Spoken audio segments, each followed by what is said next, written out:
What's going on, everybody? Your boy man up here.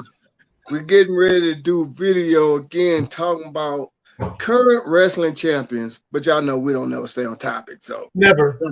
that's how we're gonna start. Let's go ahead and introduce ourselves here today.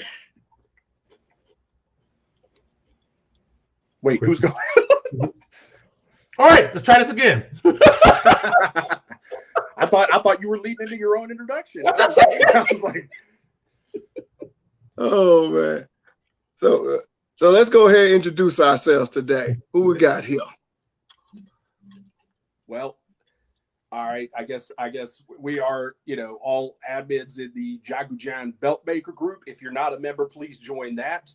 And then if you're watching this in another group, after the fact, after it airs on YouTube, please join our group. And as well, we'll continue to post these into other groups as well, hopefully. And please, well, anyway, my name is Joey Gray. I did quit high school to join the professional wrestling business in fabulous 1998 and spent the better part of 10 years pretending to be a wrestling announcer and sometimes promoter. That's it. Yeah.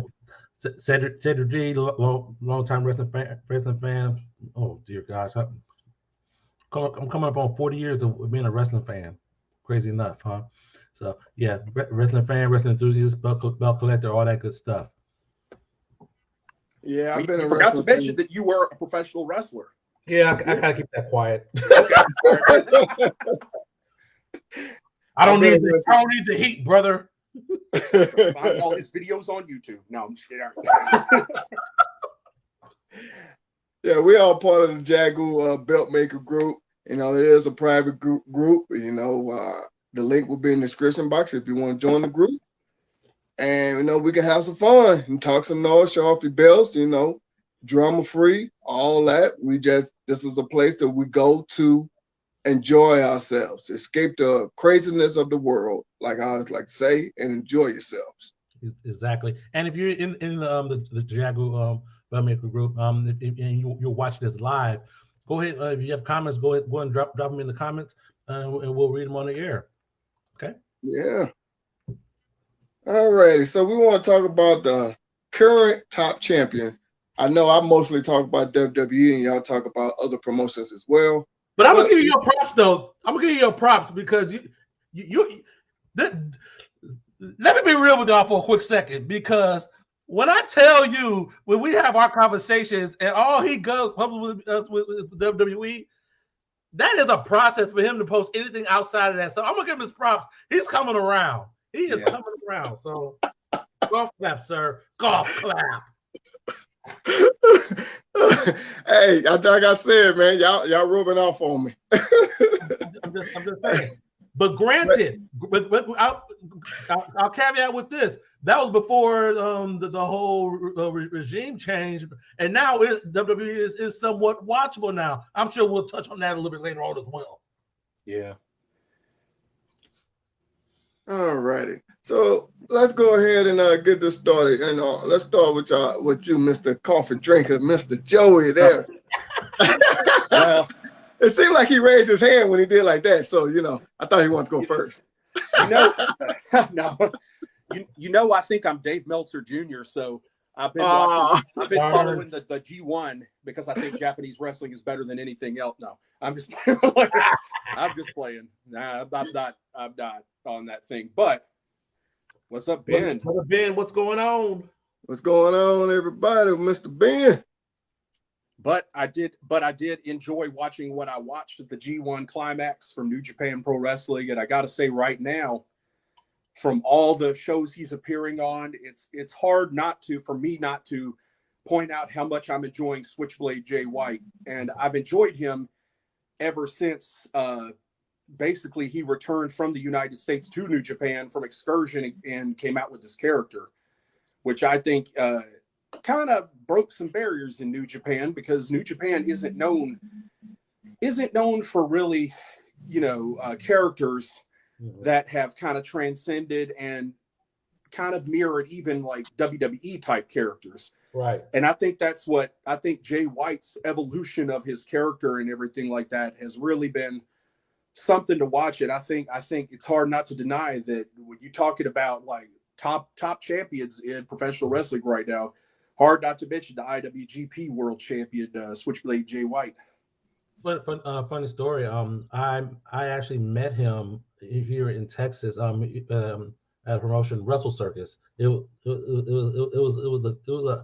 was a hot topic, and they actually brought him in for a show. No beard, baby face. What like, okay, all right. Oh, was this on Excursion when he was? Yeah, this is back in 2017, 2018. So when he was with Ring of Honor during Excursion, yeah. Yeah, so that was during that time. Yeah, see from then to now, the evolution is like wow. Yeah. Yeah, and that's one of the things that I like about indie wrestling. Like you get to see these stars. Then when they get to that next level, like I remember when I was there when. So yeah. When he first went, I remember was it 2017 or no 2017? I think was when he returned to New Japan and they started with those promos that you didn't know who it was, and he appeared and challenged Tanahashi for Wrestle Kingdom, and that's kind of what kicked off the whole thing.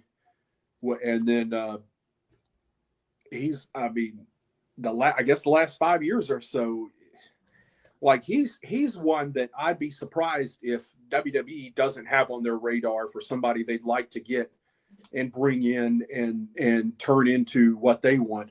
But he's got something special. He's like one of those guys, like, I don't want to compare him to The Rock, but in terms of like natural charisma, there's something about Jay White that he has, like as far as his presence, everything, his look, everything like that. There's just something about him. And he's not even 30. He's yet to fully blossom and reach his prime. Okay. What you got there, Mr. Cedric? Honestly, I mean, the easy answer is saying it was what WWE was doing with Roman Reigns in regards to being that dominant champion and whatnot. But I don't know, and I guess it kind of leads to the whole part-timer, full-timer thing as well, because. Granted, he's been Universal Champion for over 700 days, but now he's to the point where he's almost a part timer, and I see what they're doing, and it kind of puts whenever he appears, it's a must see show, whatnot. I don't know. It's like that line is blurred for me right now in regards to freaking. That in regards to that what you define as the best champion, but going is this, are we doing world champions or just champions total? Just champions. Champions doesn't have to be world champion. We get intercontinental, okay, lightweight, junior weight, whatever. Because I'm on the spot. I'm on the spot here. But yeah. Outside of that, none of the title reigns right now are not really grabbing me. I do like what like I said in our previous video, I love what WWE is doing with their secondary titles right now. Bringing the prestige up with that. And that's definitely something to keep an eye on. So I really appreciate that. I'm intrigued what AEW is doing right now with their world title, with CM Punk coming back, and they're doing a unification match on free TV, mind you. On free TV, mind you, they're unifying the AEW world title. I can get to a whole discussion about that one, but yeah, I guess speaking of that, like that's hot topic right now, because there's this section of fans that believe CM Punk went into business for himself, talking about Adam Page on Dynamite, and then there's a section of fans that are like, get over it. Like it's probably not what you think it is. He probably just, they might be laying a teaser for what they're doing on pay-per-view now that they're giving away this unification match on TV. He may just be laying the groundwork for like a rematch with Adam Page or something on pay-per-view. Who knows? And I'm thinking, if y'all doing this on TV, what do you have planned for the pay-per-view that's gonna make me say, okay, I have to buy this? Yeah, good luck. I think that's where WWE's fell short from time to time too. And I think they're, from what I can see, it looks like they're trying to get away from that, like giving away too much on TV and not making the bigger events special. Because if you see, it's like after a while, like how many times can you sell us the same matches? How many times can you show us the same stuff on TV and then expect us to buy it on pay-per-view too? Yeah. You gotta, if you're gonna give this match away from TV, on TV to pop a rating or whatever, and good luck with that, because that, again, like you said, that's another whole discussion, because so far their rating needles haven't moved a whole lot since they've had CM Punk, except for right at the first, whenever he debuted. But it's kind of like, well, where are you going with this? Because you're charging $50 for a pay-per-view too, not WWE charging $10 a month for all the like you're charging $50. So what are you going to do to get me $50? Granted, AEW delivers on pay-per-views. I will say that. Like I got the last one and the one before that. They have some very solid shows from top to bottom. So I'll get, so that's why I'm intrigued, because especially for that quote unquote biggest show of the year. Yeah. Okay. Well, the way the way I look at it, I want to piggyback what you were saying now, Cedric, about Roman Reigns, because when I watched SmackDown this past Thursday, out of his own mouth, he's not there every week. He's a part-time champion, and I'm stuck on that. I'm sorry. I know I've been talking about that for a while, but I just don't find that to be the right thing to do. I can see what you were saying to Mr. Joey, that it's kind of like you're trying to sell Roman Reigns. That's why you're not showing him as much.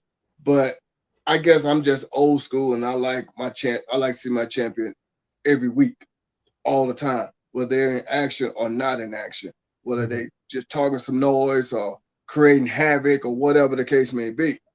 Now, I will piggyback on this with you again, Mr. Cedric. I do love what WWE is doing with their secondary titles, like the Intercontinental in the US. I love the fact that they put that on Bobby Lashley. I think that was a good move, and like I said, it's because this is how I'm looking at it. I know everybody might look at it different, but I'm looking at it because he was in the U.S. Army, so of course they're gonna put a U.S. title on him, because that kind of go hand in hand, especially that current design of the U.S. title. And Gunther, whether you like the man or not, and I'm kind of indifferent between. I'm not saying I don't or I do. At some moments I do, some moments I don't. I guess I'll come around one day, but I do like how he is representing that title. He is basically saying the same thing that The Miz and Cody Rhodes said. They want to bring prestige back to this title, and I got to give it to him. I think he's getting there. I know I'm gonna have some people disagree with me on that, and that's fine. But I do think he is getting there. He is doing it. I'm actually intrigued for the match between him and Sheamus at their next big show. They are going to not be knocking the piss out of each other. Yeah. I think that's what made Shinsuke Nakamura and Gunther made a good match, just because they've you talk about the King of Strong style, like, and Gunther's style is also very snug and kind of stiff. Yeah. So that's what you need. Like, you need people that can give it back to him, and I honestly think, in all the titles Shinsuke's won since he's been in WWE, and all his moments and matches, victorious moments and stuff like that, he looked strong in defeat, like because of the way that match was booked and everything like that. He didn't come off weak by losing to Gunther. They looked like that was a fight, and they was really giving it to each other, and Gunther just happened to get his stuff in and win. And on the flip side, I think Lashley's booking has been excellent too, because I think he's booked super strong. Like he gave AJ, you're not going to work with AJ Styles and not give him his let him get his stuff in. But like same thing with Ciampa. Like I feel like Lashley has given them, he's given them offense, but he still looks just dominant. Like he should be booked. Mm-hmm. Like Lashley has come off in the matches that I've watched with Ciampa and AJ Styles lately, he and with Theory at SummerSlam, he just comes off, he gives them a little bit, but then when it's time for him to go over strong, he does it the right way. Like Lashley knows what to do with that situation and how to get over strong at the end of it. So I don't know what they're building up to with him with that, but if it's nothing more than making him a prominent fixture, them prominent fixtures with those belts, then they're doing excellent. Mm-hmm. Oh yeah, I think they are right now. I will give this to Triple H on this, since he's basically took over the creative side. I think he is actually putting together a good, solid showing. Now, to each his own, or they may like it or not, but he is putting on a good, solid showing as of late, and he is booking the secondary titles, I think, better than the main titles, if you ask me. Because he is, like you said, that Joey, he is basically putting Bobby Lashley and Gunther over with those titles. I mean, Bobby Lashley's already over, but he's putting Gunther over with that Intercontinental title. He is bringing back, making it the workhorse title. Mm-hmm. He is actually doing it. And they're even saying that now, finally, on WWE shows, that the Intercontinental is the workhorse title. They finally acknowledging that. Yeah, I'm just glad WWE is actually saying wrestling on their shows now. I'm just saying, little like, shoot, like. Yeah, it's a work in progress, I'm sure. So I just kind of stand by, see what happens with Drew McIntyre and Roman Reigns, see where that goes, because Roman's kind of clean through the deal here. There's not a whole lot of people left for him to work with. I mean, when they get ready, if they decide to put Lashley in there with him, it'll be interesting because Lashley's been so strong. However, it makes me always afraid it's going to be the Vince McMahon WWE, and Lashley's going to go out there and drop the strap to Omos or somebody, and I'm going to be like, well, what was this all for? Like they just built him up, like that's what I'm afraid of, because that's what WWE has done for so long. They make you think something's going like a certain way, and then the next thing you know, he's just going to come out there next week on Raw, and Omos is going to come back with MVP and just get the belt, and it's going to be like, oh great, well, I'm not watching. Well, I think if Bobby Lashley or Gunther loses the title, I think it's going to be because they finna take that next step. That's what I think. So it's not going to be, well, my personal opinion, it's not going to be the just losing it and now they wiped off the map. I don't think that's what it's going to be. Well, and they continue to build them up this way. Make it seem like the next step is the main titles, and I can definitely understand that. But there's a lot of folk, there's a lot of stories in between here and there as well. I mean, I know that there's talk of a draft. There's the McIntyre match. There's Karrion Kross in the weeds as well. So it's a lot of stuff that has to be sifted through and to see what direction they're gonna go in next. So speaking of titles, what about this AEW trios championships and the return of Kenny Omega in a shirt and shoulder brace? North Carolina. I didn't see it. I saw clips of it on YouTube, and I was like, "What the hell?" But to each his own, like I said. So go ahead. Yeah, I feel like I get it. What there's someone trying to do. I honestly feel like I think they're building towards Bucks and Kenny against Dark Order and Adam Page a final. At least I think that's a team. I gotta look at the standings and whatnot. So too early to tell. Is AEW adding yet another title? So we shall see. And my thing is, they already have the ROH 6-man tag team titles. So, and I could see when they if they get, distribution for Ring of Honor, like eventually bringing another title in. But if you're going to put, so Dalton Castle and the boys is a pretty entertaining clique there. Like, and my thing is, why not just feature them and have AEW teams challenge for it for a while until you get the distribution?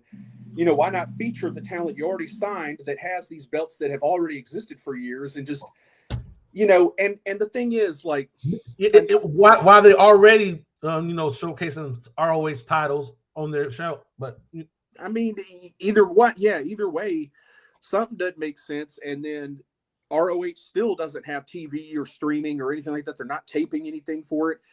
And they certainly have the means to, so it just makes you wonder, like, okay, but yeah. And this, you have the All Atlantic title, and has that been on TV since the tournament ended? Well, there's so clips of him defending it overseas, right? And maybe that's the gist of the title. It's different. It's different. I'm okay with that because I originally thought that they're gonna have the All Atlantic title go over to Japan, to foster that relationship for New Japan. That's what I was thinking, but that works as well. AEW basically creating partnership, having their title being defended in other promotions, definitely outside of. I just thought of something. I literally just thought of something. Okay. What other AEW title has been defended outside of North America? None. I don't think so. No. So in all instances, the All Atlantic title is the only true world title for AEW. That's good. In all honesty, because. I knew Thunder Rosa, she went over to Japan, but she didn't defend the title in Japan. But so it's like, so I don't know. That's just how my brain works. Sorry about that. No, it doesn't really make sense. No, it kind of makes sense. AEW has no presence outside of America. They haven't even toured Canada or anything yet. They've literally, I mean, granted the pandemic, they really just stayed in Daly's place, and that totally makes sense. Because what else were they supposed to do? But now it's kind of like, again, that's one of those things where a lot of fans want to compare them to WWE. And it's like, no, you're not there yet, because WWE tours the entire world. Granted, AEW has worldwide distribution. Yeah. So they have a worldwide presence. Yeah. So maybe on that front, okay, I get it. But I'm a sticker for, and Joey, you can relate to what I'm getting ready to say. When a lot of these promotions that come up and says this is our world champion, and you haven't left the borders of your own state. Yeah, I saw a post about that recently. Yeah. That just grinds my freaking gears, man. Tyler, what's going on, man? Appreciate what's going on, Mr. Tyler? Yeah, but that really grinds my gears when you have a promotion that says our world champion. Right. What is that? Part of the world has your champion been to defending that title? I don't know. I don't know. It's like I mean, this topic got sparked by interest because of what's going on the Champions Belt Club group, where the admin has that thing where you vote every Friday on they're pairing up champions and just basically who do you like better or whatever, or who do you think would win or whatever, fantasy booking type thing. Yeah. And that kind of got me thinking about that. But then it was like current world champions in wrestling, and right at the top is the NXT title, and I'm like, well, this is for fun. And I could just already hear people commenting in on like, well, that's not a world title. The AAA title is not a world, like everything like that. It's like, it's just like a fantasy booking scenario thing. It's like, like don't, you got to chill out on fantasy that. football. Mm-hmm. Yeah, it's just taking everybody's top champion. But yeah, I mean, and this made me think about something else. Remember we were talking about Jay White going on excursion for New Japan. One of the biggest things I think is missing from WWE and a lot of the talent they have is that exposure working in front of different crowds. Mm-hmm. What if WWE implemented a program like that and had international partners where they sent talent that they were developing on excursion? Do you think that would help WWE overall if like, let's say, because it helped Jay White a lot. Let's be honest. Like Jay Whitehead is from New Zealand, but got trained in the UK and started his career over there until Will Ospreay, I think, was it Will Ospreay noticed him and got him in the New Japan dojo? Somebody like that had noticed him and got him like a chance to go to Japan and go through the dojo. Mm-hmm. So, and if you know anything about New Japan's dojo, it's a lot different than the way like NXT or anything trains. Those guys, they do everything. They do everything from mopping the floor in there to, cleaning the toilets and everything like that. They live in that dojo practically, and they do everything about it. And they come up the hard way in there, but then they're sent somewhere internationally, usually to Mexico, UK, United States, somewhere like that, to hone their craft a little bit. And then they're brought back with those opportunities to be a part of New Japan in Japan and get that opportunity. Do you think WWE would benefit from that if, like, when they sign these next in line guys and stuff like that are great athletes and have a lot of promise, but have no idea what pro wrestling is or anything like that, if they got out there a little bit and did an excursion? Working different styles is definitely a plus if you can get out. And it definitely work with people who are definitely better than you. So I'm all for any of that. Do I see WWE doing it? No, I don't. Especially because they have a lot of those resources already in house. Lot of folks, whether it's folks that are on their own, that are in NXT who has been through that array of different promotions. Those who are on the main roster who have been through that array of going through the main roster or whatnot. So, yeah. I kind of agree with y'all on that because back in the day, they never did. Well, as far as I know, they never did international. They had the Florida Championship of Wrestling, something like that. It was. Then became NXT. I mean, they still had their PC, the Performance Center, but that's about as far as it goes. To my recollection, with WWE. They got the Performance Center, so, to see what you got, see what you can do, see your moves, tone you up. Yeah. Then, of course, you go to their development brand, which is NXT. And then once, I know William Regal's no longer there, but once someone like a William Regal likes you or whatnot, Shawn Michaels, all them, then, you get called up to the main roster. I don't really see them doing exactly what y'all saying, hone your craft all over the world, trying to get accustomed to different styles. You can learn something, or you could be better prepared when you meet someone with similar styles like you probably had a match with before, things like that. I can't really see WWE doing that. And about closest they're gonna get, I know that apparently they're shutting down NXT UK and then they're gonna be coming up with NXT Europe. So we'll see what develops from that. Yeah, but my thing is, but the thing is, it's not like they're not taking advantage of that a lot. They're not sending Braun Breaker to the UK, for some matches and letting him work in front of that crowd.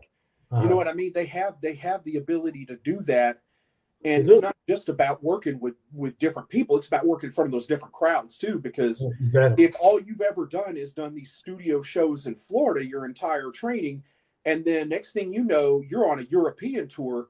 That crowd in London, that crowd in Glasgow is going to be very, very different, because like working even in the United States, working different states, different regions, different towns, whole different feel, the way they consume it and the way they get into it. Work in Japan is very different from work in America. They don't respond. The crowds don't respond. They don't stand up with signs in Japan. That's not something they do. Like they don't. Exactly, like the crowd you get in, say, Phoenix, Arizona is not gonna be the crowd that you get in freaking Chicago, or the crowd you're gonna get in New York. So it's the reason WWE, with all their exposure, they don't go to Mexico and Japan and outdraw AAA and New Japan. It's not, they don't do that. They don't do as well because they have their stars, right? Because of course, if you're going to Mexico, yeah, you're bringing Rey Mysterio. You'd be if he's there, because you would be stupid not to. Like, because he's a star they know from, he's a homegrown star down there. They all know him. If you go to Japan, you're bringing Shinsuke Nakamura. You're bringing AJ Styles. You're bringing guys that they're familiar with. But the problem is, you can't just have one or two guys on the whole card that know how to work in front of that crowd. Like everybody needs to know how to adjust things, how to work a different type of match in front of those crowds and stuff like that. They like we're talking about, but here's the thing about, you're talking about developmental. It did used to be a lot different, because even in OVW, the WWE didn't oversee the training. They just made sure it was happening. That's all they cared. And Jim Cornette and Rip Rogers and people like that ran OVW, and they had their people come in and they did things their way, and they taught the guys. These guys, that's, there's a stark difference when you look at that group with John Cena and Brock Lesnar and Batista. Who trained them? Freaking guys like Jim Cornette and Rip Rogers and people like that had a different approach and a different knowledge. They still prepared them to work in front of these modern crowds and everything like that. But they were, they did get in front of some different crowds. They did go to different towns. OVW did, and promote. They went to fairgrounds in different states and stuff like that, and ran shows, and they worked with different talent and stuff like that. It's not like that now. Now they bring in people, but some of the people they bring in to do the training, like, when I saw that they brought in Mike Quackenbush as a guest trainer, I was like, really? And that, I mean, that guess that could be a whole nother topic, but Man Up, you're probably over there like, who? Exactly. Exactly. And I know, and already that's an acceptable response because the fact that he ran a non-profitable company like Chikara that never drew a dime the entire time. And yeah, he did have guys like Claudio and people like that working for him, but they were working for him because they needed to get paid to wrestle. So it's not like he promoted some legendary promotion that drew tons of people and made a ton of money. His biggest success was selling VHS tapes, and he didn't even do that well at that. So you're talking about this 100-pound guy that wasn't even good enough to do jobs for WWE after the first few times he did, is coming in to be a guest trainer. Like, like that to me is like, who and why? Like Steve Corino, I get, he was never a WWE superstar, but Steve Corino had his following and he was very successful for doing his own thing. I understand that, but when you bring in guest trainers and there are people like that I'm just kind of scratching my head at, like, really? And I've met Mike Quackenbush. I did not think very highly of him because he really, like, he was a guy that inherited a bunch of money and blew it all promoting a wrestling company that he thought was a comic book. That's it. And Hey, then he's coming into WWE to train people. Can't argue with that. Yeah. Can't argue with that. And just to comment on you right there, Joey, I don't really know who he is, but I heard the name before. But I don't really know too much who he is. Yeah. Yeah. Yeah. Takara, that's about all I know. So yeah, he's a guy that, you know, in the mid to late 90s, because of the guy, I guess they still do this to some degree, but you know, they used to come into an area like Pennsylvania or whatever, and if they had a relationship with you know, some of the local promoters and trainers there were guys that did jobs for WWF back in the day, so they had a relationship with them, and they're like, hey, we need some job talent, you know, we need some enhancement talent, who you got? And so we need some security. That too. And so these, you know, guys trying to make it into business, going to take the money and go, and they should. So, but Mike Quackenbush is one of those guys that did jobs a few times, but then, you know, he's a guy that, you know, never put any work into himself or anything like that. He thought he knew everything, and he did a few jobs for WWE, and he never worked for anybody very prominent after that.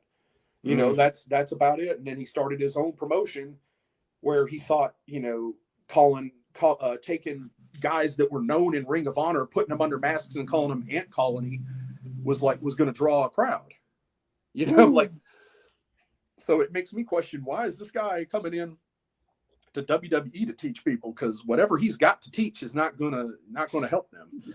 Like, now when I see them bring in former talent like Rob Conway and people like that, there's value there. Those guys have worked on you know, in a prominent position on WWE television and have a lot of years of experience and stuff like that. And Rob was a trainer in OVW too and stuff like that. So there's some good things to be gained there, but depends on who you bring in. Okay. I also got a question for you, right? I got a question for both of y'all, excuse me. What do y'all think about John Cena coming back to being a wrestling trainer? Won't happen. No. What does he have to gain from that? Okay. No, because that's not nothing that's going to happen. At least I don't think so. It was just a discussion I was having with a coworker one time.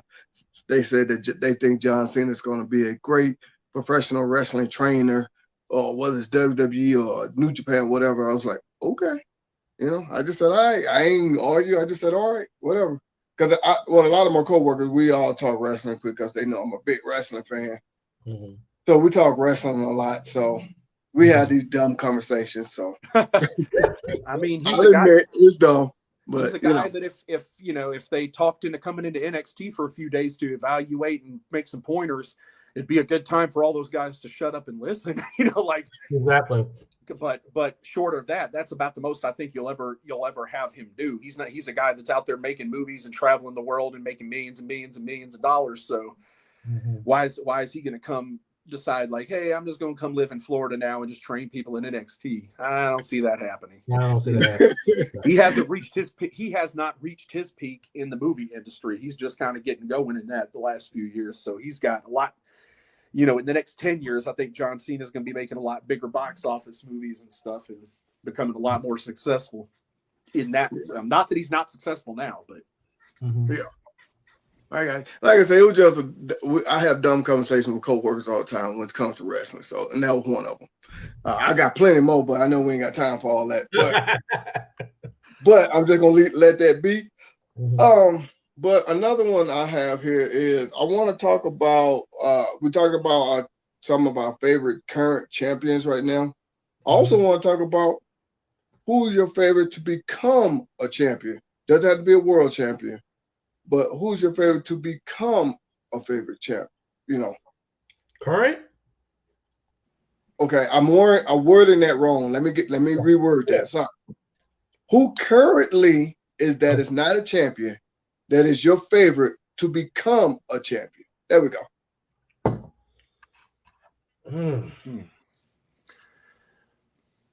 Wow, I got to think about it. Yeah, I'll give a shout out to somebody that's lesser known that I've seen recently in the NWA, which is Kylan King, if you're familiar with her. That's a young lady I could see being being a women's champion wherever she decides to land more permanently. She's worked with Camille for the NWA women's title at the last pay-per-view. She's about 6 feet tall, and she's got something. Like she's good in the ring. She's got a good presence. She's got a good look and everything like that. She's definitely not the model type, but to me, if I'm thinking of talented female talent that can come out and do some big things, that's who I think of immediately that I've seen recently. Oddly enough, she's in town today. They're having a show tonight, Mission Pro Wrestling. That's great. She's Genocide versus Kylan King. That's a good match. That's good. Genocide's another one. That's another really talented lady that's got some. And these are not your model types. If you're into that, if you're looking for the Liv Morgans and the stuff like that, these are not them. These are lady wrestlers, kind of old school in that respect. Okay. Kind of speaking on that Liv Morgan thing, I know it's just kind of slightly off topic, but my wife be watching them. Don't get me started on that. I think you know what I'm thinking ready to say, huh? All right, I'll leave it alone. All I'm gonna say is, last week on SmackDown, they had her in a freaking arm brace, like her arms about to fall apart. Last night they had the tape, the kids, whatever the hell the damn tape that you had. Physical therapy tape. Everybody's been taping themselves up. I'm like, really? In 1 week time after Shayna Baszler went to work on that freaking arm or whatnot, and you still trying to tell this doggone story. That's exactly what I'm thinking ready to say. I'll figure it said. My wife was like, "What in the hell?" First of all, she don't like Liv Morgan because she thinks Liv Morgan's just there for eye candy, and I gotta agree. We come to watch a wrestling match, not no modeling contest. Second, I agree with you on that one, Cedric. I was like, I just looked. I say, all the athletes, football, basketball, soccer, they all wear that tape on them legs, arms, whatever, and it's like, really. Come on, y'all can do better than this. But I'd have been okay with the ace bandage, maybe. Ace bandage wrapped up. I was like, oh man, someone creative did not think this one through. Yeah. Oh man, they dropped the ball on that one. Ooh, that's a good one. But I also think who my favorite current non-champion to become a champion right now, currently wrestling. I got two of them, and I know the second person I'm going to say, people going to look at me like I'm crazy, but hear me out. The first one I'm going to say we all know is Drew McIntyre. He's the current non-champion that I think that could be a great. Well, he was a great champion because he held WWE through the Thunderdome era. Yeah. But the next one, y'all finna look at me like I'm crazy. I can see. I'm picturing my head right now. Y'all look at me like I'm crazy. Y'all finna kick me out of here. But the next one, I gotta give it to Matt Riddle. For which title? See what I mean? I mean, see what I mean? No. I'll caveat it with this.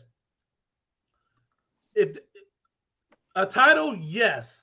The main one, not yet. Right. He has a following. He has the big thing is getting the crowd invested into you and in your character. He's there with that. Yeah, he is. The crowd loves it. He's missing that next thing before he's the face of the company. But he is a guy he is a guy that could be believable to take the Intercontinental or U.S. title off of one of those guys. Easily. Yeah. He could do that with what's going on with it, and then be another guy to take one of those titles and take a little further, keep on track with what's going on. He's believable for that. Is he a guy that I believe is going to go out there tomorrow and be WWE champion? I agree.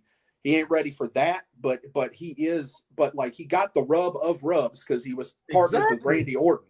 Like you can't ask for a better rub than that one right there. Like, it's short of, I mean, that's as good as it's going to get right there. So yeah, he got hot. Randy Orton helped heat him up there and get him to where he could do something else. But yeah, he needs some more time to build up to being the top guy.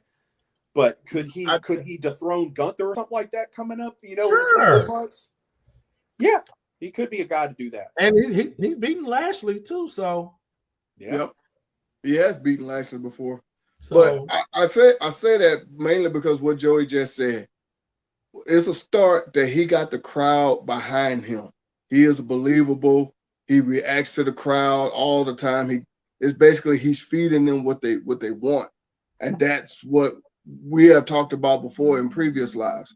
That's the reason why I said I do see him one day as champion. Now, am I saying Universal or WWE champion? Yeah.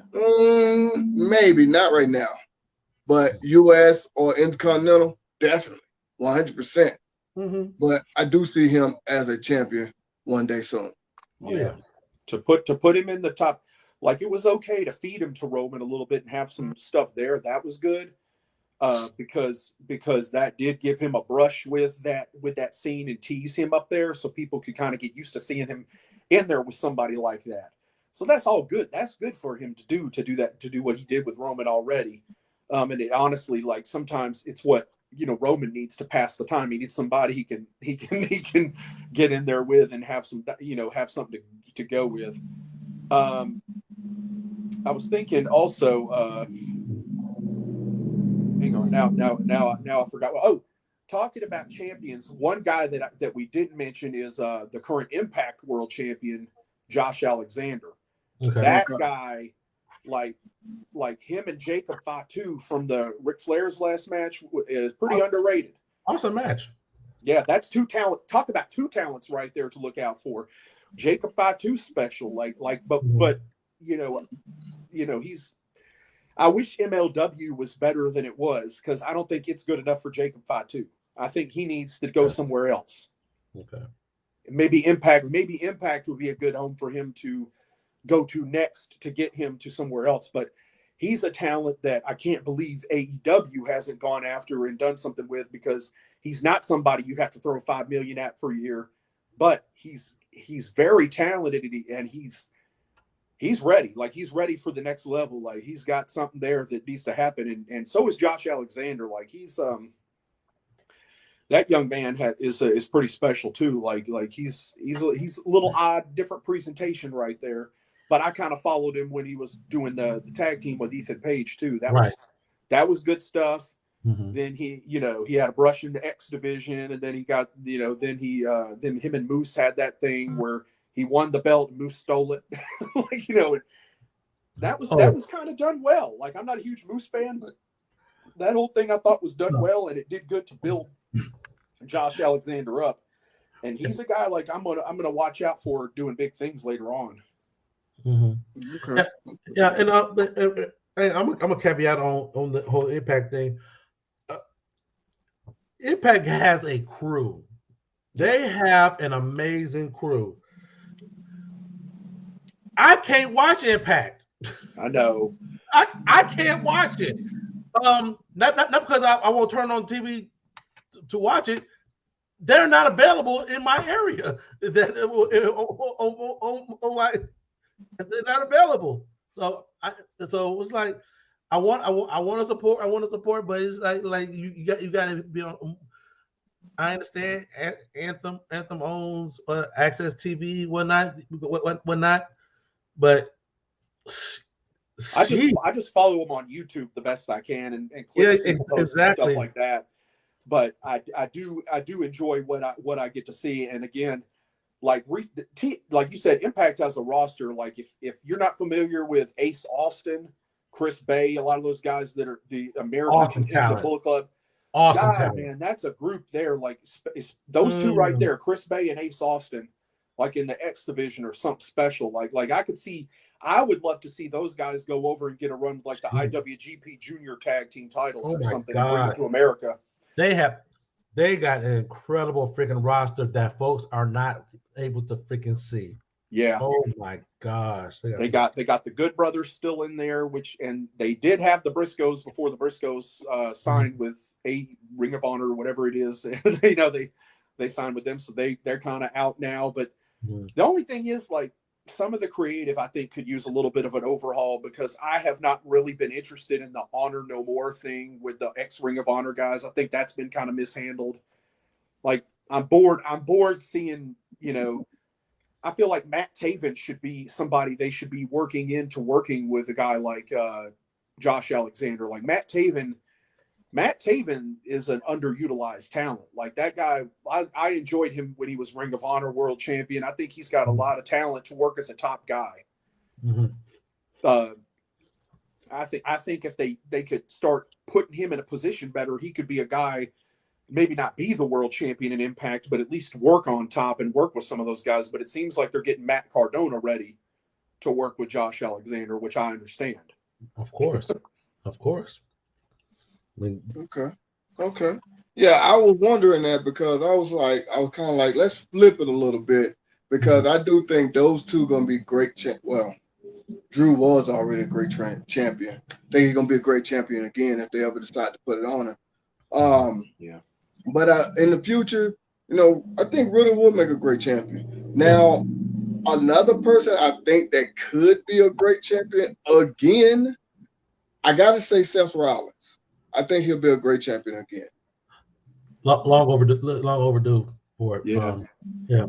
I think if but there, it depends, because I think even in defeat with the Cody Rhodes program, like people really bought into that a lot. It was they matched each other well, and that could definitely be a WWE Championship program down the line where they traded even and have some really big matches that given that the current creative regime still sees Cody Rhodes in the same light that Vince did when he got brought in, and kind of was he had the rocket under him until he got hurt. Exactly. Yeah. And with Cody Rhodes, I do think this is why I was kind of saying, I know he's going through surgery. This is why I was kind of saying keep him on TV so people won't forget about him, because that old saying, out of sight, out of mind. Exactly. And I'm not saying all the time. Make him like a Roman Reigns here and there, once every 2 weeks, or give or take, something like that. But I think also too, I think Seth will be a great champion again. I really do. Especially with that heel he got. Everybody still singing his song when he comes out. Oh, all that crap. He connects with the fans as well on a heel level. You know what I'm saying? Like I said, Riddle does on a babyface level. But it's hard to see Seth getting the top spot back with Roman being there too. That's my only thing about Seth is he's kind of second top heel to Roman right now, because as good as Seth has been and as hot as he's been, I don't think he's necessarily pulled the same attention that Roman has overall. I mean, probably not, but I think it'll. I don't know. I just look at it as like, I don't know. It's just me, I guess. I'm just looking at like, okay, Roman is a great champion. Time to move on. It's just time to move on. That's just how I'm looking at it. I mean, others might look at it different. Some people love the fact that Roman's champion. I see people all the time, talking about Roman is the greatest of all time. He's the GOAT, blah, blah, blah. And that's to each his own, to your opinion. I'm not knocking that. But my opinion is you can't be the GOAT if you're not there defending your titles. So don't want to hear it. And that's why I say, even he said it himself on this past SmackDown. Drew been hitting at it for a while now. Everybody have, basically. So come on now. It's time to move on. Roman has served his purpose. He's already talks that he's trying to go into Hollywood. Don't know how true that is, if it is or not. I know he already did a couple of movies with his cousin The Rock, but it's time to, you know what I'm saying? It's time to move on and get another champion. Yeah, I mean, depends on what they do. Like, because people always think, people have been speculating since Roman won the Universal title that The Rock was going to come back and wrestle him. I don't think it's going to happen. I don't think The Rock's coming back to wrestle. Not it was rumored that he was this coming WrestleMania. Yeah. Okay. I don't know about that. I'm talking to my daughter right here. Oh yeah. She's off screen. I don't know about The Rock coming back to wrestle. I'd have to see that to believe it, because I don't know. We'll talk about that when I'm done. Sorry about that. I'm talking to my daughter. Oh, you're fine. Yeah. But yeah, and but yeah, I don't know. I guess just call me old school. I guess I don't know, but be that as it may, I do love the product. Don't get me wrong. There's always going to be something about a product that you don't like, something that you do, something that you hate, something that you love. That's just how it goes. It all comes in hand. Also too, I do think also see someone else that maybe, a slight maybe, regain that Intercontinental Championship, and I'm talking about Ricochet. He might. Now, I'm not saying he's going to gain it off of Gunther, but he might. Because he has a great connection as well. Does he? I don't know. Like, to me, my only criticism of Ricochet is that he does amazing stunts in the ring. And here's the reason I say this. Because if you remember several years back, Ricochet and Will Ospreay had that match in New Japan, and that created a lot of buzz and a lot of criticism too. Yeah, Will Ospreay has evolved. Like, he put on body mass. He learned how to wrestle different. He still does his spots, and he really still does impressive things. But Will Ospreay has evolved and connected at a different level with the New Japan audience, and everywhere he goes. Will Ospreay has truly evolved. To me, what I've seen of Ricochet just seems like he's still doing the same Ricochet that he was doing in 2016.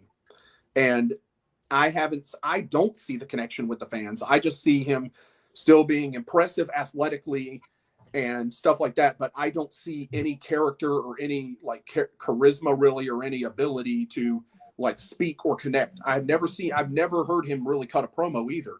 But no. He's kind of like one of those with Bobby Lashley and Umar. Bobby Lashley do talk now, but at first, I'm sorry, not Bobby Lashley. I meant to say Brock Lesnar. Mm-hmm. But Brock Lesnar do talk now. Well, Brock also looks like $1 million, and it looks like something out of a comic book. True.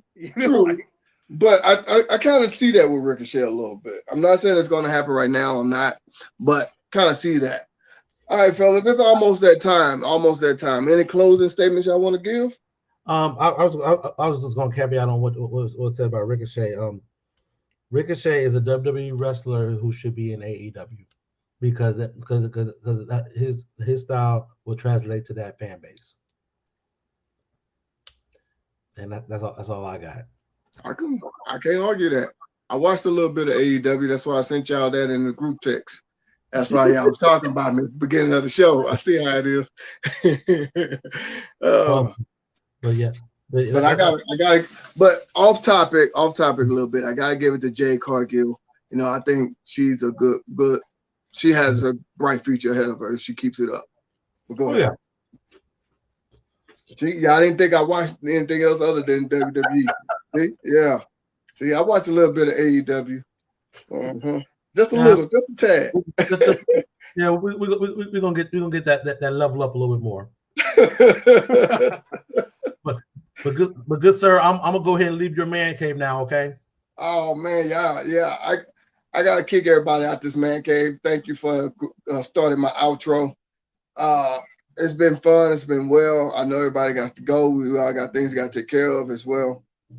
Hit y'all up later.